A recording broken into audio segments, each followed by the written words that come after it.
ಸ್ನೇಹಿತರೆ, ನೀವು ದಿನಾ ಪ್ರಯಾಣ ಮಾಡುವ ರೈಲ್ವೆ ಹಳಿಗಳ ಕೆಳಗೆ 5,000 ವರ್ಷಗಳ ಹಳೆಯ ಸಾಮ್ರಾಜ್ಯವೊಂದು ಹೂತು ಹೋಗಿದೆ ಅಂದರೆ ನೀವು ನಂಬ್ತೀರಾ? ನಾವು ಇಂದಿನ ಆಧುನಿಕ ನಗರಗಳ ಬಗ್ಗೆ ಹೆಮ್ಮೆ ಪಡುತ್ತೇವೆ. ಆದರೆ 5,000 ವರ್ಷಗಳ ಹಿಂದೆಯೇ ಇಂದಿನ ಬೆಂಗಳೂರು ಅಥವಾ ದೆಹಲಿಗಿಂತಲೂ ಅದ್ಭುತವಾದ ನಗರಗಳನ್ನು ಕಟ್ಟಿದವರು ನಮ್ಮ ಭಾರತೀಯರು. ಇಡೀ ಜಗತ್ತು ಇನ್ನೂ ಕಾಡಿನಲ್ಲಿ ಅಲೆದಾಡುತ್ತಿದ್ದಾಗ ಇಲ್ಲಿನ ಜನ ಸ್ಮಾರ್ಟ್ ಸಿಟಿಗಳಲ್ಲಿ ಬದುಕುತ್ತಿದ್ದರು ಎಂದರು ನಮ್ಮದು ಎಷ್ಟು ಹೆಮ್ಮೆ. ಆದರೆ ಈ ಮಹಾನ್ ನಾಗರಿಕತೆ ಅಳಿದು ಹೋದದ್ದು ಹೇಗೆ? ನಾವೆಲ್ಲರೂ ನಿಜಕ್ಕೂ ಹರಪ್ಪ ವಂಶಸ್ಥರೇ? ಬನ್ನಿ, ನಮಸ್ಕಾರ. ಇತಿಹಾಸದ ಇಂತಹ ರೋಚಕ ಸತ್ಯಗಳನ್ನ ಮತ್ತು ಶಿಕ್ಷಣದ ಜ್ಯೋತಿಯನ್ನ ಪ್ರತಿಯೊಬ್ಬ ವಿದ್ಯಾರ್ಥಿಗೂ ತಲುಪಿಸುವುದು ನಮ್ಮ ಜ್ಞಾನ ಜ್ಯೋತಿ ಕೋಚಿಂಗ್ ಕ್ಲಾಸ್ನ ಮುಖ್ಯ ಉದ್ದೇಶ. ಇಂದಿನ ಈ ವಿಶೇಷ ವಿಡಿಯೋದಲ್ಲಿ ನಾವು ಹರಪ್ಪ ಮತ್ತು ಮೊಹೆಂಜೊದಾರೋ ಎಂಬ ಸಮಾಧಿಯ ಸಾಮ್ರಾಜ್ಯದ ರಹಸ್ಯಗಳನ್ನ ಬಿಡಿಸಲಿದ್ದೇವೆ. ಬನ್ನಿ, ಈ ಇತಿಹಾಸದ ಅದ್ಭುತ ಪಯಣವನ್ನ ಶುರು ಮಾಡೋಣ. Welcome to Jnana Jyoti Coaching Classes, the light of knowledge. ಭೂತಗಳ ದಿಬ್ಬ ಮತ್ತು ಓಡಿ ಹೋದ ಶಿಪಾಯಿ. ಸ್ನೇಹಿತರೆ, ಈ ಕತೆ ಶುರುವಾಗುವುದು ಯಾವುದೋ ಲೈಬ್ರರಿಯಲ್ಲೇ ಅಲ್ಲ, ಬದಲಾಗಿ ಬ್ರಿಟಿಷ್ ಸೇನೆಯಿಂದ ಜೀವ ಉಳಿಸಿಕೊಳ್ಳಲು ಓಡಿ ಹೋಗುತ್ತಿದ್ದ ಒಬ್ಬ ಸಿಪಾಯಿ ಪಯಣದಲ್ಲಿ.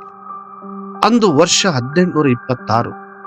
ಭಾರತ ಪಂಜಾಬ್ ಪ್ರಾಂತ್ಯ, ಅಂದರೆ ಇಂದಿನ ಪಾಕಿಸ್ತಾನದ ಭಾಗ. ಅಲ್ಲಿ ಜೇಮ್ಸ್ ಲೂಯಿಸ್ ಎಂಬ ಬ್ರಿಟಿಷ್ ಸಿಪಾಯಿ ಸೇನೆಯಿಂದ ತಪ್ಪಿಸಿಕೊಂಡು ಅಲೆದಾಡುತ್ತಿದ್ದ.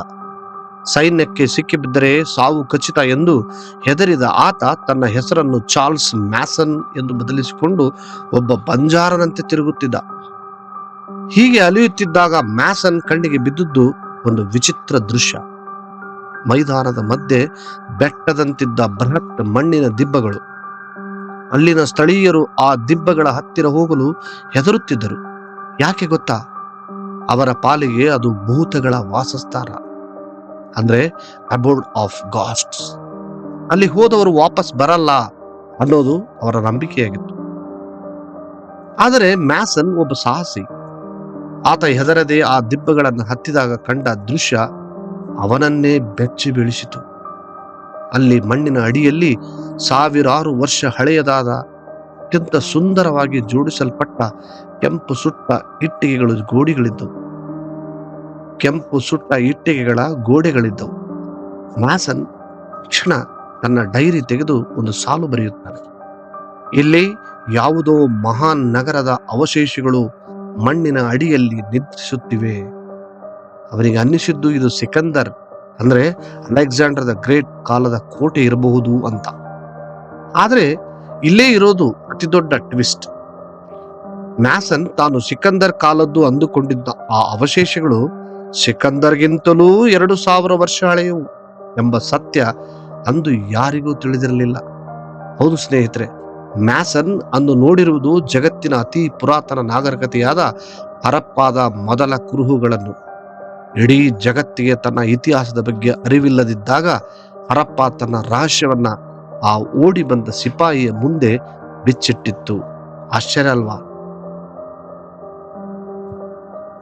1856 ಆ ಘೋರ ಎಡವಟ್ಟು ರೈಲ್ವೆ ಹಳಿಗಳ ಕೆಳಗೆ ಹೂತು ಹೋದ ಭಾರತದ ಹೆಮ್ಮೆ. ಸ್ನೇಹಿತರೆ, ಈಗ ನಾನು ಹೇಳಲಿರುವ ಈ ಘಟನೆ ಕೇಳಿದರೆ ನಿಮ್ಮ ಎದೆ ಜಲ್ಲೆನಿಸುತ್ತದೆ. ಇತಿಹಾಸದ ಪುಟಗಳಲ್ಲಿ ನಡೆದ ಒಂದು ಸಣ್ಣ ತಪ್ಪು ನಮ್ಮ ದೇಶದ ಅತಿದೊಡ್ಡ ರಹಸ್ಯವೊಂದನ್ನು ಹೇಗೆ ಶಾಶ್ವತವಾಗಿ ಅಳಿಸಿ ಹಾಕಲು ಪ್ರಯತ್ನಿಸಿತ್ತು ಗೊತ್ತಾ? ಅಂದು ವರ್ಷ 1856 ಭಾರತದಲ್ಲಿ ಬ್ರಿಟಿಷರ ಆಳ್ವಿಕೆ ಜೋರಾಗಿತ್ತು. ಕರಾಚಿಯಿಂದ ಲಾಹೋರ್ ವರೆಗೆ ರೈಲ್ವೆ ಹಳಿಗಳನ್ನು ಹಾಕುವ ಬೃಹತ್ ಕೆಲಸ ನಡೆಯುತ್ತಿತ್ತು. ಜಾನ್ ಬ್ರೆಂಟನ್ ಮತ್ತು ವಿಲಿಯಂ ಬ್ರೆಂಟನ್ ಎಂಬ ಇಬ್ಬರು ಬ್ರಿಟಿಷ್ ಎಂಜಿನಿಯರ್ಗಳು ಈ ಕೆಲಸದ ಉಸ್ತುವಾರಿ ವಹಿಸಿದ್ದರು. ರೈಲ್ವೆ ಹಳಿಗಳ ಕೆಳಗೆ ಭದ್ರವಾಗಿ ಕೂರಿಸಲು ಅವರಿಗೆ ಲಕ್ಷಾಂತರ ಗಟ್ಟಿ ಕಲ್ಲುಗಳ ಅಗತ್ಯವಿತ್ತು. ಆದರೆ ಆ ಬಯಲು ಸೀಮೆಯಲ್ಲಿ ಕಲ್ಲುಗಳು ಎಲ್ಲಿಂದ ಬರಬೇಕು? ಆಗ ಆ ಇಂಜಿನಿಯರ್ಗಳ ಕಣ್ಣಿಗೆ ಬಿದ್ದಿದ್ದು ಅದೇ ಹರಪ್ಪಾದ ಮಣ್ಣಿನ ದಿಬ್ಬಗಳು. ಅವರಿಗೆ ಅಲ್ಲಿ ಕಂಡದ್ದು ವಿಚಿತ್ರವಾಗಿ ಜೋಡಿಸಲ್ಪಟ್ಟ ಅತ್ಯಂತ ಗಟ್ಟಿಯಾದ ಕೆಂಪು ಇಟ್ಟಿಗೆಗಳು. ಆ ಇಂಜಿನಿಯರ್ಗಳು ಯೋಚಿಸಿದ್ದು ಏನು ಗೊತ್ತಾ? ಈ ಹಳೆಯ ದಿಬ್ಬಗಳಲ್ಲಿ ಪುಕ್ಕಟೆಯಾಗಿ ಇಟ್ಟಿಗೆಗಳು ಸಿಗುತ್ತಿವೆಯಲ್ಲ, ಇವುಗಳನ್ನು ಕಿತ್ತು ರೈಲ್ವೆ ಹಳಿಗೆ ಬೆಳೆಸಿಕೊಂಡ್ರೆ ನಮ್ಮ ಕೆಲಸ ಸುಲಭವಾಗುತ್ತದೆ ಎಂದು ನಂಬಿದರು. ನೋಡಿ, ಆಶ್ಚರ್ಯ ಅಂದ್ರೆ ಯಾವುದೇ ಸಂಶೋಧನೆ ಮಾಡದ ಆ ಬ್ರಿಟಿಷರು ಸಾವಿರಾರು ವರ್ಷಗಳ ಇತಿಹಾಸ ಹೊಂದಿದ್ದ ಆ ಭವ್ಯ ನಗರದ ಗೋಡೆಗಳನ್ನೇ ಕೆಡವಲು ಆದೇಶ ನೀಡಿದರು. ಕಾರ್ಮಿಕರು ಅಲ್ಲಿನ ಸಾವಿರಾರು ಮನೆಗಳನ್ನ ಕಿತ್ತೆಸೆದರು. ಆ ಸುಂದರ ನಗರದ ಲಕ್ಷಾಂತರ ಇಟ್ಟಿಗೆಗಳನ್ನ ಕಿತ್ತು ತಂದು ರೈಲ್ವೆ ಹಳಿಗಳ ಕೆಳಗೆ ಪುಡಿ ಪುಡಿ ಮಾಡಿ ಸುರಿಯಲಾರಂಭಿಸಿದರು. ಸ್ನೇಹಿತರೆ, ಈ ಮಾತು ಕೇಳಿದರೆ ನಿಮಗೆ ದಂಗಾಗುತ್ತೀರಾ? ಇಂದಿಗೂ ಪಾಕಿಸ್ತಾನದ ಸುಮಾರು 160 ಕಿಲೋಮೀಟರ್ ಉದ್ದದ ರೈಲ್ವೆ ಹಳಿಗಳು ವಿಶ್ವದ ಅತ್ಯಂತ ಹಳೆಯ ಮತ್ತು ಸುಸಂಸ್ಕೃತ ನಗರವಾದ ಹರಪ್ಪಾದ ಇಟ್ಟಿಗೆಗಳ ಮೇಲೆ ನಿಂತಿವೆ. ಯೋಚಿಸಿ, ಜಗತ್ತಿನ ಅತಿದೊಡ್ಡ ಪರಂಪರೆಯನ್ನು ನಾವೇ ನಮ್ಮ ಕೈಯಾರೆ ರೈಲು ಗಾಡಿಯ ಚಕ್ರದ ಕೆಳಗೆ ಹೂತು ಹಾಕಿದೆವು. ಆ ಇಂಜಿನಿಯರ್ಗಳಿಗೆ ಗೊತ್ತಿರಲಿಲ್ಲ, ಅವರು ರೈಲ್ವೆ ಹಳಿ ಹಾಕುತ್ತಿರುವುದು ಮಣ್ಣಿನ ಮೇಲಲ್ಲ, ಬದಲಾಗಿ ಭಾರತದ ಭವ್ಯ ಭವಿಷ್ಯದ ಬುನಾದಿಯ ಮೇಲೆ ಎಂದು. ನಮ್ಮ ಪೂರ್ವಜರು ಅಷ್ಟು ಕಷ್ಟಪಟ್ಟು ಕಟ್ಟಿದ ಆ ಅದ್ಭುತ ವಾಸ್ತುಶಿಲ್ಪ ಅಂದು ರೈಲಿನ ಹಳಿಗಳ ಕೆಳಗೆ ನುಜ್ಜು ಗುಜ್ಜಾಗಿ ಹೋಯಿತು. ಇದಕ್ಕಿಂತ ದೊಡ್ಡ ಚಾರಿತ್ರ್ಯದ ಅಪರಾಧ ಇನ್ನೊಂದಿರಲು ಸಾಧ್ಯವೇ? 1926ರ ಸುವರ್ಣಾಕ್ಷರಗಳ ಯುಗ, ಮಣ್ಣಿನ ಅಡಿಯಿಂದ ಎದ್ದು ಬಂದ ಮಹಾ ಸಾಮ್ರಾಜ್ಯ. ಸ್ನೇಹಿತರೆ, ಅಂದು ರೈಲ್ವೆ ಹಳಿಗಳ ಕೆಳಗೆ ಇತಿಹಾಸ ಹೂತು ಹೋಯಿತು ಎಂದು ನಾವು ಸಂಕಟ ಪಡುತ್ತಿದ್ದೆವು ಅಲ್ವಾ? ಆದರೆ ಸತ್ಯವನ್ನ ಅದೆಷ್ಟು ಕಾಲ ಅಂತ ಮಣ್ಣಿನ ಅಡಿಯಲ್ಲಿ ಮುಚ್ಚಿಡಲು ಸಾಧ್ಯ? ಸಮಯ ಬದಲಾಯಿತು. ವರ್ಷ ಬಂದಿದ್ದು 1920. ಆ ಸಮಯ ಬ್ರಿಟಿಷ್ ಪುರಾತತ್ವ ಇಲಾಖೆಯ ಮುಖ್ಯಸ್ಥರಾಗಿದ್ದ ಸರ್ ಜಾನ್ ಮಾರ್ಷಲ್ ಅವರಿಗೆ ಆ ಮಣ್ಣಿನ ದಿಬ್ಬಗಳ ಮೇಲೆ ಅನುಮಾನ ಶುರುವಾಯಿತು. ಅವರ ತಂಡದಲ್ಲಿ 2 ಅಪ್ರತಿಮ ಭಾರತೀಯ ತಜ್ಞರಿದ್ದರು. ಒಬ್ಬರು ದಯಾರಾಮ್ ಸಾಹ್ನಿ, ಇನ್ನೊಬ್ಬರು ರಾಕಲ್ ದಾಸ್ ಬ್ಯಾನರ್ಜಿ. ದಯಾರಾಮ್ ಸಾಹ್ನಿಯವರು ಹರಪ್ಪಾದಲ್ಲಿ ಅಗೆಯಲು ಶುರು ಮಾಡಿದರೆ, ಇತ್ತ ರಾಕಲ್ ದಾಸ್ ಬ್ಯಾನರ್ಜಿಯವರು ಸಿಂಧ್ ಪ್ರಾಂತ್ಯದ ಒಂದು ಎತ್ತರದ ದಿಬ್ಬವನ್ನು ಅಗೆಯಲು ಶುರು ಮಾಡಿದರು. ಅಲ್ಲಿನ ಜನ ಆ ದಿಬ್ಬವನ್ನು ಮೊಹೆಂಜೊದಾರೋ ಅಂತ ಕರೀತಾ ಇದ್ರು, ಅಂದ್ರೆ ಸತ್ತವರ ದಿಬ್ಬ ಎಂದು ಕರೆಯುತ್ತಿದ್ದರು. ಆದರೆ ಮಣ್ಣನ್ನು ಸರಿಸಿದಂತೆಲ್ಲ ಅಲ್ಲಿ ಕಂಡ ಆ ನೋಟ ಇಡೀ ಜಗತ್ತಿನ ಹೊಟ್ಟೆ ಉರಿಸುವಂತಿತ್ತು. ಅಲ್ಲಿ ಸಿಕ್ಕಿದ್ದು ಬರೀ ಕಲ್ಲು ಮಣ್ಣಿನ ರಾಶಿಯಲ್ಲ ಸ್ನೇಹಿತರೆ, ಅದು ಇಂದಿನ ಆಧುನಿಕ ಬೆಂಗಳೂರು ಅಥವಾ ದೆಹಲಿಗಿಂತಲೂ 1000 ಪಟ್ಟು ಶಿಸ್ತುಬದ್ಧವಾದ ಮಹಾನಗರ. ನಂಬುತ್ತೀರಾ? ಅಲ್ಲಿನ ರಸ್ತೆಗಳು ಇಂದಿನ ವಿದೇಶಿ ನಗರಗಳಂತೆ ಕರಾರುವಕ್ಕಾಗಿ 90% ಡಿಗ್ರಿ ಕೋನದಲ್ಲಿ ಸಂಧಿಸುತ್ತಿದ್ದವು. ಇಂದಿನ ಕಾಲದಲ್ಲೇ ಚರಂಡಿಗಳು ತುಂಬಿ ರಸ್ತೆಗೆ ಬರುತ್ತಿವೆ. ಆದರೆ ಅಂದು ಹರಪ್ಪಾದಲ್ಲಿ ಪ್ರತಿಯೊಂದು ಚರಂಡಿಯು ಕಲ್ಲಿನ ಫಲಕಗಳಿಂದ ಮುಚ್ಚಲ್ಪಟ್ಟಿತ್ತು. ಅಲ್ಲಿ 2-3 ಅಂತಸ್ತಿನ ಮಹಡಿ ಮನೆಗಳಿದ್ದವು. ಪ್ರತಿ ಮನೆಯಲ್ಲೂ ಸ್ವಂತ ಬಾವಿ ಮತ್ತು ಸ್ನಾನದ ಗೃಹಗಳಿದ್ದವು. ಇಡೀ ಜಗತ್ತಿಗೆ ಅಂದು ಒಂದು ಸತ್ಯ ಅರ್ಥವಾಯಿತು. ಭಾರತದ ಇತಿಹಾಸ ಕೇವಲ 2000 ವರ್ಷಗಳದ್ದಲ್ಲ, ಅದು ಇಡೀ ಜಗತ್ತೇ ಬೆರಗಾಗುವಂತ 5000 ವರ್ಷಗಳಷ್ಟು ಹಳೆಯದು. ಒಂದು ಸರ್ ಜಾನ್ ಮಾರ್ಷಲ್ ಲಂಡನ್ನಿಂದ ಜಗತ್ತಿಗೆ ಘೋಷಣೆ ಮಾಡಿದರು, ಭಾರತೀಯರು ನಾಗರಿಕತೆಯನ್ನ ಕಲಿಯುವ ಕಾಲಕ್ಕೆ ಇಡೀ ಜಗತ್ತು ಇನ್ನೂ ಕತ್ತಲೆಯಲ್ಲಿತ್ತು. ಇದು ನಮ್ಮ ಹೆಮ್ಮೆಯ ಇತಿಹಾಸ ಅಲ್ಲವೇ? ಇದು ನಮ್ಮ ಭಾರತದ ತಾಕತ್. 5000 ವರ್ಷಗಳ ಹಿಂದಿನ ಸ್ಮಾರ್ಟ್ ಸಿಟಿ ಹರಪ್ಪಾದ ಎಂಜಿನಿಯರಿಂಗ್ ಅಚ್ಚರಿಗಳು. ಸ್ನೇಹಿತರೆ, ಇವತ್ತು ನಾವು 21ನೇ ಶತಮಾನದಲ್ಲಿ ನಿಂತು ಸ್ಮಾರ್ಟ್ ಸಿಟಿಗಳ ಬಗ್ಗೆ ದೊಡ್ಡದಾಗಿ ಮಾತನಾಡುತ್ತೀವಿ ಅಲ್ವಾ? ಆದರೆ ಇಂದಿನ ಇಂಜಿನಿಯರ್ಗಳಿಗೂ ಸವಾಲು ಹಾಕುವಂತ ತಂತ್ರಜ್ಞಾನವನ್ನ ನಮ್ಮ ಹರಪ್ಪ ನಾಗರಿಕತೆಯ ಜನ 5000 ವರ್ಷಗಳ ಹಿಂದೆಯೇ ಬಳಸುತ್ತಿದ್ದರು ಎಂದರೆ ನೀವು ನಂಬುತ್ತೀರಾ? ಮೊದಲನೇದಾಗಿ ಇಟ್ಟಿಗೆಗಳ ಆ ರಹಸ್ಯ. ಹರಪ್ಪ ಸಾಮ್ರಾಜ್ಯದ ಯಾವುದೇ ಮೂಲೆಯಲ್ಲಿ ಅಗೆಯಿರಿ, ಅಲ್ಲಿ ಸಿಗುವ ಪ್ರತಿಯೊಂದು ಇಟ್ಟಿಗೆಯು ಕರಾರುವಕ್ಕಾಗಿ 4:2:1 ಅನುಪಾತದಲ್ಲೇ ಇವೆ. ಅಂದರೆ ಅಂದಿನ ಕಾಲದಲ್ಲಿ ಇಂಟರ್ನೆಟ್ ಇಲ್ಲದಿದ್ದರೂ, ಫೋನ್ ಬಳಕೆಯೂ ಇಲ್ಲದಿದ್ದರೂ, ಕಾಶ್ಮೀರದಿಂದ ಗುಜರಾತ್ ವರೆಗೆ ಎಲ್ಲರೂ ಒಂದೇ ಗುಣಮಟ್ಟದ ಇಟ್ಟಿಗೆಗಳನ್ನು ತಯಾರಿಸುತ್ತಿದ್ದರೆಂದರೆ ಎಂಥ ಆಶ್ಚರ್ಯವಲ್ವಾ? ಇದು ಅಂದಿನ ಕಾಲದ ಶಿಸ್ತು ಮತ್ತು ಕಾನೂನಿನ ತಾಕತ್ತು. ಇನ್ನು ಅವರ ಒಳಚರಂಡಿ ವ್ಯವಸ್ಥೆಯ ಬಗ್ಗೆ ಮಾತನಾಡುವುದಾದರೆ, ಇದು ಇಂದಿನ ಮುಂಬೈ ಅಥವಾ ದೆಹಲಿಯ ಚರಂಡಿಗೆಗಳಿಗಿಂತ 1000 ಪಟ್ಟು ಉತ್ತಮವಾಗಿತ್ತು. ಪ್ರತಿ ಮನೆಯಿಂದ ಗಲೀಜು ನೀರು ಹೋಗಲು ಪ್ರತ್ಯೇಕ ಪೈಪ್ಗಳಿದ್ದವು. ಅವು ಮುಖ್ಯ ಚರಂಡಿಗೆ ಸೇರುತ್ತಿದ್ದವು. ಅಚ್ಚರಿ ಏನ್ ಗೊತ್ತಾ? ಆ ಚರಂಡಿಗಳನ್ನು ಕಲ್ಲಿನ ಫಲಕಗಳಿಂದ ಮುಚ್ಚಲಾಗಿತ್ತು. ಆ ಕಾಲದಲ್ಲಿ ಲಂಡನ್ ಅಥವಾ ಪ್ಯಾರಿಸ್ ನಗರಗಳಂಥ ಚರಂಡಿಗಳು ರಸ್ತೆಯಲ್ಲೇ ಹರಿಯುತ್ತಿದ್ದವು. ಆದರೆ ಭಾರತದ ಜನ 5,000 ವರ್ಷಗಳ ಹಿಂದೆ ಅತ್ಯಂತ ಸ್ವಚ್ಛವಾದ ಜೀವನ ನಡೆಸುತ್ತಿದ್ದರು. ಇಂದಿನ ನಮ್ಮ ಇಂಜಿನಿಯರ್ಗಳು ಇವರಿಂದ ಕಲಿಯುವುದು ಎಷ್ಟೋ ಇದೆ ಅಲ್ವಾ? ಆದರೆ ಎಲ್ಲಕ್ಕಿಂತ ದೊಡ್ಡ ಮ್ಯಾಜಿಕ್ ಅಂದ್ರೆ ಮೊಹೆಂಜೋದಾರೋದ ದಿ ಗ್ರೇಟ್ ಬಾತ್, ಅಂದ್ರೆ ಸಾರ್ವಜನಿಕ ಸ್ನಾನಗೃಹ. ಇದು ಇಂದಿನ ಸ್ವಿಮ್ಮಿಂಗ್ ಪೂಲ್ ಇದ್ದಂತೆ. ಅಂದು ಸಿಮೆಂಟ್ ಇರಲಿಲ್ಲ, ಆದರೂ ಆ ಕೆರೆಯ ನೀರು ಒಂದು ಹನಿಯು ಸೋರಿಕೆಯಾಗುತ್ತಿರಲಿಲ್ಲ. ಯಾಕೆ ಗೊತ್ತಾ? ಇಟ್ಟಿಗೆಗಳ ಮೇಲೆ ಅವರು ಬಿಟುಮಿನ್ಸ್ ಅಥವಾ ನೈಸರ್ಗಿಕ ಡಾಂಬರಿನ ಲೇಪನ ಮಾಡುತ್ತಿದ್ದರು. ನೀವೇ ಯೋಚಿಸಿ, ಇಂದಿನ ವಾಟರ್ ಪ್ರೂಫಿಂಗ್ ತಂತ್ರಜ್ಞಾನವನ್ನ ಅವರು ಅಂದೇ ಕಂಡು ಹಿಡಿದಿದ್ದರು. ಎಂತ ಆಶ್ಚರ್ಯ ಅಲ್ವಾ? ಇದು ಭಾರತದ ಇಂಜಿನಿಯರ್ಗೆ ಶಕ್ತಿ. ಇದು ಭಾರತದ ಇಂಜಿನಿಯರಿಂಗ್ಗೆ ಶಕ್ತಿ. ಇದನ್ನು ಕೇಳಿದ ಮೇಲೂ ಯಾರಾದರೂ ಭಾರತಕ್ಕೆ ಇತಿಹಾಸ ಇಲ್ಲ ಅಂದ್ರೆ ಅವರಿಗೆ ಈ ವಿಡಿಯೋ ತೋರಿಸಿ. ಆಯುಧಗಳಿಲ್ಲದ ಸಾಮ್ರಾಜ್ಯ, ಹರಪ್ಪ ಜನರ ಶಾಂತಿ ಪ್ರಿಯ ಜೀವನ. ಸ್ನೇಹಿತರೆ, ಸಾಮಾನ್ಯವಾಗಿ ನಾವು ಇತಿಹಾಸದ ಪುಟಗಳನ್ನು ತಿರುವಿದಾಗ ನಮಗೆ ಕಾಣಿಸುವುದು ರಕ್ತಪಾತ, ಯುದ್ಧಗಳು, ದೊಡ್ಡ ದೊಡ್ಡ ಕತ್ತಿಗಳು ಮತ್ತು ಅರಮನೆಗಳಲ್ವಾ? ಆದರೆ ಸಿಂಧೂ ನಾಗರಿಕತೆ ಕಥೆಯೇ ಬೇರೆ. ನೀವು ನಂಬ್ತೀರಾ? ಹರಪ್ಪ ಮತ್ತು ಮೊಹೆಂಜೋದಾರೋದಲ್ಲಿ ಸಾವಿರಾರು ಎಕರೆ ಪ್ರದೇಶವನ್ನ ಆಗಿದರೂ ಅಲ್ಲಿ ಒಂದೇ ಒಂದು ದೊಡ್ಡ ತಲ್ವಾರ್ ಅಥವಾ ಯುದ್ಧದಲ್ಲಿ ಬಳಸುವ ಕವಚಗಳು ಸಿಗಲೇ ಇಲ್ಲ. ಎಂತ ಆಶ್ಚರ್ಯ ಅಲ್ವಾ? ಹಾಗಾದ್ರೆ ಅಲ್ಲಿ ಸಿಕ್ಕಿದ್ದೇನು? ಅಲ್ಲಿ ಸಿಕ್ಕಿದ್ದು ಕೇವಲ ತಾಮ್ರದ ಸಣ್ಣ ಚಾಕುಗಳು, ಮೀನು ಹಿಡಿಯುವ ಗಾಳಗಳು ಮತ್ತು ಕೃಷಿಗೆ ಬಳಸುವ ಉಪಕರಣಗಳು ಮಾತ್ರ. ಇದರರ್ಥ ಏನ್ ಗೊತ್ತಾ? ಹರಪ್ಪ ಜನ ಯುದ್ಧ ಪ್ರಿಯರಾಗಿರಲಿಲ್ಲ, ಅವರು ಅತ್ಯಂತ ಶಾಂತಿ ಪ್ರಿಯ ವ್ಯಾಪಾರಿಗಳಾಗಿದ್ದರು. ಇಡೀ ಜಗತ್ತು ಒಬ್ಬರಿಗೊಬ್ಬರು ಕೊಲ್ಲಲು ಹೊಂಚು ಹಾಕುತ್ತಿದ್ದಾಗ ಭಾರತದ ಈ ಪೂರ್ವಜರು ಸುಮಾರು 700 ವರ್ಷಗಳ ಕಾಲ ಒಂದೇ ಒಂದು ಯುದ್ಧವಿಲ್ಲದೆ ಸುಖವಾಗಿ ಬದುಕಿದ್ದರು. ಇದು ಇಂದಿಗೆ ಜಗತ್ತಿಗೆ ಒಂದು ದೊಡ್ಡ ಪಾಠ ಅಲ್ವಾ ಗೆಳೆಯರೆ? ಇಷ್ಟೇ ಅಲ್ಲ ಸ್ನೇಹಿತರೆ, ಅಲ್ಲಿನ ಸಮಾಜದಲ್ಲಿ ಇಂದಿನ ತರಹದ ಶ್ರೀಮಂತ ಬಡವ ಎಂಬ ದೊಡ್ಡ ತಾರತಮ್ಯ ಇರಲಿಲ್ಲ.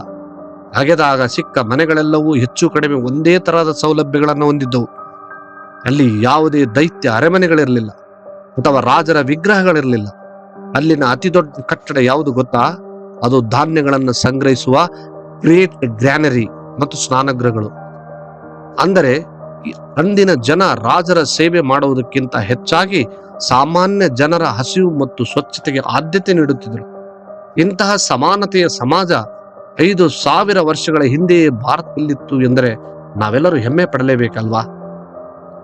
ಯಾರೂ ಓದಲಾಗದ ಆ ನಿಗೂಢ ಭಾಷೆ ಹರಪ್ಪ ಲಿಪಿಯ ರಹಸ್ಯ. ಗೆಳೆಯರೆ, ಈಗ ನಾನು ಹೇಳಿರುವ ಈ ವಿಷಯ ಇಂದಿಗೂ ವಿಶ್ವದ ಅತಿದೊಡ್ಡ ವಿಜ್ಞಾನಿಗಳಿಗೆ ಮತ್ತು ಇತಿಹಾಸಕಾರರಿಗೆ ಒಂದು ದೊಡ್ಡ ಸವಾಲಾಗಿದೆ. ಹೌದು, ಹರಪ್ಪ ನಾಗರಿಕತೆಯ ಜನ ಸುಸಂಸ್ಕೃತರಾಗಿದ್ದರು, ಎಂಜಿನಿಯರ್ಗಳಾಗಿದ್ದರೂ ಸರಿ. ಆದರೆ ಅವರು ಏನು ಮಾತನಾಡುತ್ತಿದ್ದರು? ಅವರು ಬರೆಯುತ್ತಿದ್ದ ಆ ವಿಚಿತ್ರ ಅಕ್ಷರಗಳ ಅರ್ಥವೇನು? ನೋಡಿ, ಆಶ್ಚರ್ಯ ಅಂದ್ರೆ ಹರಪ್ಪದ ಉತ್ಖನದಲ್ಲಿ ಸಾವಿರಾರು ಸಣ್ಣ ಮನೆ, ಸಾವಿರಾರು ಸಣ್ಣ ಮಣ್ಣಿನ ಮತ್ತು ಕಲ್ಲಿನ ಮುದ್ರೆಗಳು ಸಿಕ್ಕಿವೆ. ಅವುಗಳ ಮೇಲೆ ಮೀನು, ಬಿಲ್ಲುಬಾಣ, ಪ್ರಾಣಿಗಳು ಮತ್ತು ಮನುಷ್ಯರಂತ ಸುಮಾರು 400ಕ್ಕೂ ಹೆಚ್ಚು ವಿಭಿನ್ನ ಚಿಹ್ನೆಗಳಿವೆ. ಇಡೀ ಜಗತ್ತು ಈಜಿಪ್ಟ್ನ ಪಿರಮಿಡ್ಗಳ ಮೇಲಿರುವ ಬರಹಗಳನ್ನು ಓದಿದೆ, ಮೆಸೊಪೊಟೇಮಿಯಾದ ಅಕ್ಷರಗಳನ್ನು ಅರ್ಥ ಮಾಡಿಕೊಂಡಿದೆ. ಆದರೆ ಭಾರತದ ಈ ಹರಪ್ಪ ಲಿಪಿಯನ್ನು ಇಂದಿಗೂ ಯಾರೂ ಓದಲು ಸಾಧ್ಯವಾಗಿಲ್ಲ. ಹೌದು ಸ್ನೇಹಿತರೆ, ಆ ಮಣ್ಣಿನ ಫಲಕಗಳು ಇಂದಿಗೂ ಮೌನವಾಗಿವೆ. ಕೆಲವು ಇತಿಹಾಸಕಾರರು ಇದು ದ್ರಾವಿಡ ಭಾಷೆ ಇರಬಹುದು ಎನ್ನುತ್ತಾರೆ, ಇನ್ನು ಕೆಲವರು ಇದು ಸಂಸ್ಕೃತದ ಹಳೆಯ ರೂಪ ಎನ್ನುತ್ತಾರೆ. ಆದರೆ ಅಸಲಿ ಸತ್ಯ ಆ ಹರಪ್ಪ ಜನರಿಗೆ ಗೊತ್ತು. ಅವರು ಬರೆದಿದ್ದು ದೇವರ ಪ್ರಾರ್ಥನೆಯೇ ಅಥವಾ ತಾವು ಮಾರಾಟ ಮಾಡಿದ ಸಾಮಾನುಗಳ ಲೆಕ್ಕವೇ ಎಂಬುದು ಇಂದಿಗೂ ಒಂದು ಬಿಡಿಸಲಾಗದ ಕಗ್ಗಂಟಾಗಿದೆ. ಮತ್ತೊಂದು ಆಶ್ಚರ್ಯಕರ ವಿಷಯ ಏನ್ ಗೊತ್ತಾ? ಈ ಮುದ್ರೆಗಳ ಮೇಲೆ ಅತಿ ಹೆಚ್ಚು ಕಾಣಿಸಿಕೊಳ್ಳುವ ಪ್ರಾಣಿ ಯಾವುದು ಗೊತ್ತಾ? ಅದು ಆನೆ ಅಥವಾ ಸಿಂಹ ಅಲ್ಲ, ಬದಲಾಗಿ ಅದು ಒಂದೇ ಕೊಂಬಿರುವ ಒಂದು ನಿಗೂಢ ಪ್ರಾಣಿ. ಅದನ್ನ ನಾವು ಯುನಿಕಾರ್ನ್ ಅಂತ ಕರಿತೀವಿ. ವಿಜ್ಞಾನದ ಪ್ರಕಾರ 5,000 ವರ್ಷಗಳ ಹಿಂದೆ ಅಂತಹ ಪ್ರಾಣಿಯೇ ಇರಲಿಲ್ಲ. ಹಾಗಾದ್ರೆ ಹರಪ್ಪ ಜನರು ಆ ಪ್ರಾಣಿಯನ್ನು ಎಲ್ಲಿ ನೋಡಿದ್ದರು? ಅದು ಅವರ ಕಲ್ಪನೆಯೇ ಅಥವಾ ಇತಿಹಾಸ ನಮಗೆ ಹೇಳದ ಯಾವುದೋ ರಹಸ್ಯವೇ? ಈ ಪ್ರಶ್ನೆಗಳಿಗೆ ಉತ್ತರ ಸಿಕ್ಕ ದಿನ ನಮ್ಮ ಇತಿಹಾಸದ ಹೊಸ ಅಧ್ಯಾಯವೇ ಶುರುವಾಗುತ್ತದೆ ಗೆಳೆಯರೆ. ಮಹಾಪತನದ ರಹಸ್ಯ, ಒಂದು ಸಾಮ್ರಾಜ್ಯ ಕಣ್ಮರೆಯಾದದ್ದು ಹೇಗೆ? ಸ್ನೇಹಿತರೆ, ಈಗ ನಾವು ಈ ಕಥೆಯ ಅತ್ಯಂತ ಕಣ್ಣೀರು ತರಿಸುವಂತಹ ಮತ್ತು ನಿಗೂಢ ಘಟ್ಟಕ್ಕೆ ಬಂದಿದ್ದೇವೆ ಅಂತ ಅನ್ಕೊಳ್ಳೋಣ.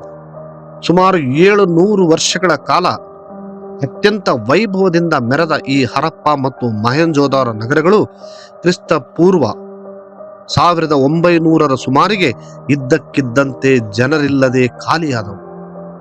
ಏನಾಯಿತು? ಅಷ್ಟು ದೊಡ್ಡ ಜನಸಂಖ್ಯೆ ಎಲ್ಲಿಗೆ ಹೋಯಿತು?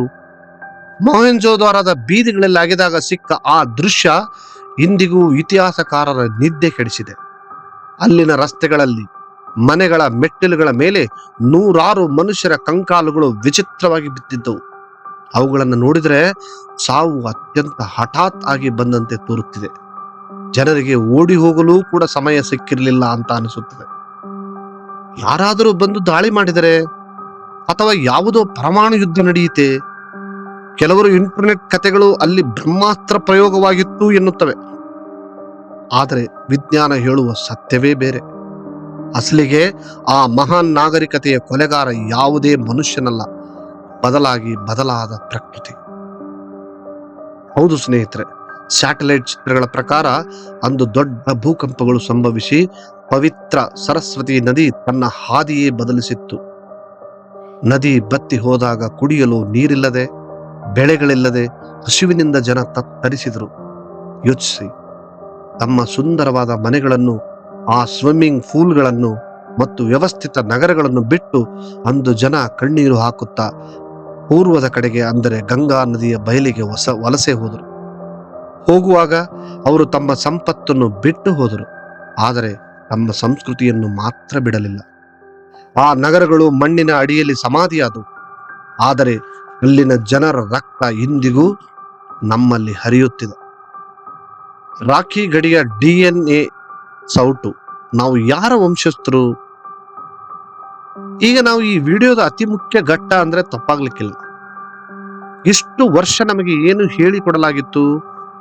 ಆರ್ಯರು ಎಲ್ಲಿಂದಲೋ ಬಂದ ಹರಪ್ಪಾದವರನ್ನು ಕೊಂದರು, ನಾವೆಲ್ಲ ಹೊರಗಿನವರು ಅಂತ ಅಲ್ವಾ? ಆದರೆ ಇತ್ತೀಚಿನ ಒಂದು ಸಂಶೋಧನೆ ಇಡೀ ಇತಿಹಾಸ ಪುಸ್ತಕಗಳನ್ನೇ ಬದಲಿಸಿ ಹಾಕಿದೆ. ಹರಿಯಾಣದ ರಾಖಿ ಗಡಿ ಎಂಬಲ್ಲಿ 4500 ವರ್ಷಗಳ ಹಳೆಯದಾದ ಒಬ್ಬ ಮಹಿಳೆಯ ಕಂಕಾಲ ಸಿಕ್ಕಿತು. ವಿಜ್ಞಾನಿಗಳು ಅದರ DNA ಪರೀಕ್ಷೆ ಮಾಡಿದಾಗ ಸಿಕ್ಕ ಫಲಿತಾಂಶ ಜಗತ್ತನ್ನೇ ಬೆಚ್ಚಿ ಬೀಳಿಸಿತು. ಹಾಗಾದ್ರೆ ಏನದು? ಆ ಮಹಿಳೆಯ DNA ನಮ್ಮ ಇಂದಿನ ಕಾಶ್ಮೀರದಿಂದ ಕನ್ಯಾಕುಮಾರಿಯವರೆಗಿನ ಪ್ರತಿಯೊಬ್ಬ ಭಾರತೀಯನ DNA ಜೊತೆ ನೇರವಾಗಿ ಹೊಂದಾಣಿಕೆಯಾಗುತ್ತದೆ. ಅಂದರೆ ಸ್ನೇಹಿತರೆ, ನಾವು ಹೊರಗಿನಿಂದ ಬಂದವರಲ್ಲ. ಆ ಹರಪ್ಪದ ಜನರೇ ಇವತ್ತು ನಾವು ಆರ್ಯರೋ ಅಥವಾ ದ್ರಾವಿಡರೋ ಎಂಬ ಭೇದವಿಲ್ಲ. ನಾವೆಲ್ಲರೂ ಆ ಮಹಾನ್ ಸಿಂಧೂ ನಾಗರಿಕತೆಯ ನೇರ ವಂಶಸ್ಥರು. ಸರಿಯಾಗಿ ಗಮನಿಸಿ, ಇಂದು ನಾವು ಮಾಡುವ ನಮಸ್ಕಾರ, ಹೆಣ್ಣು ಮಕ್ಕಳು ಇಡುವ ಸಿಂಧೂರ, ನಾವು ಪೂಜಿಸುವ ಅಶ್ವತ್ಥ ಮರ ಮತ್ತು ನಂದಿ, ಇವೆಲ್ಲವೂ ಹರಪ್ಪಾದಿಂದಲೇ ಬಂದ ಬಳುವಳಿ. ಆ ನಗರಗಳು ಮಣ್ಣಾದವು, ಆದರೆ ಅವರ ಸಂಸ್ಕೃತಿ ನಮ್ಮ ರಕ್ತದಲ್ಲಿ ಇಂದಿಗೂ ಉಸಿರಾಡುತ್ತಿದೆ. ನಾವು ಎಲ್ಲಿಂದಲೋ ಬಂದವರಲ್ಲ, ನಾವು ಈ ಮಣ್ಣಿನ ಮಕ್ಕಳು, ನಾವೇ ಹರಪ್ಪ. ಸ್ನೇಹಿತರೆ, ಹರಪ್ಪಾದ ಆ ಇಟ್ಟಿಗಳು ನಮಗೆ ಕಲಿಸುವುದು ಒಂದೇ: ಜ್ಞಾನ ಮತ್ತು ಶಿಸ್ತಿನಿಂದ ಮಾತ್ರ ಸುಸ್ಥಿರ ಸಾಮ್ರಾಜ್ಯ ಕಟ್ಟಲು ಸಾಧ್ಯ ಎಂದು. ಈ ವಿಡಿಯೋ ನಿಮಗೆ ಹೆಮ್ಮೆ ತಂದಿದ್ದರೆ ಈ ನಮ್ಮ ಭವ್ಯ ಇತಿಹಾಸವನ್ನ ಪ್ರತಿಯೊಬ್ಬ ಭಾರತೀಯನಿಗೂ ತಲುಪಿಸಿ. ವಿಶೇಷವಾಗಿ ಈ ವಿಷಯದ ಬಗ್ಗೆ ಇನ್ನೂ ಹೆಚ್ಚಿನ ಆಳವಾದ ಮಾಹಿತಿ ಮತ್ತು ಸ್ಪರ್ಧಾತ್ಮಕ ಪರೀಕ್ಷೆಗಳಿಗಾಗಿ ಉಪಯುಕ್ತವಾಗಿರುವಂತಹ ಉಚಿತ ನೋಟ್ಸ್ ನಿಮಗೆ ಬೇಕಿದ್ದರೆ ದಯವಿಟ್ಟು ನಮ್ಮನ್ನು ಸಂಪರ್ಕಿಸಿ. ಜ್ಞಾನಜ್ಯೋತಿ ಕೋಚಿಂಗ್ ಕ್ಲಾಸಸ್ ಯಾವಾಗಲೂ ನಿಮ್ಮ ಜ್ಞಾನದ ಹಸಿವನ್ನ ನೀಗಿಸಲು ಸಿದ್ಧವಾಗಿದೆ. ಕೆಳಗಿನ ಕಮೆಂಟ್ ಬಾಕ್ಸ್ ಅಲ್ಲಿ ನಿಮ್ಮ ಅನಿಸಿಕೆಗಳನ್ನು ತಪ್ಪದೆ ಮರೆಯದೆ ಬರೆಯಿರಿ. ಮುಂದಿನ ವಿಡಿಯೋದಲ್ಲಿ ಮತ್ತೊಂದು ರೋಚಕ ಸತ್ಯ ಸಂಗತಿಯೊಂದಿಗೆ ಸಿಗೋಣ. ಅಲ್ಲಿವರೆಗೂ ಕಲಿಯುತ್ತಾ ಇರಿ, ಬೆಳೆಯುತ್ತಾ ಇರಿ. ಜೈ ಹಿಂದ್. ಧನ್ಯವಾದಗಳು. ನಮಸ್ತೆ.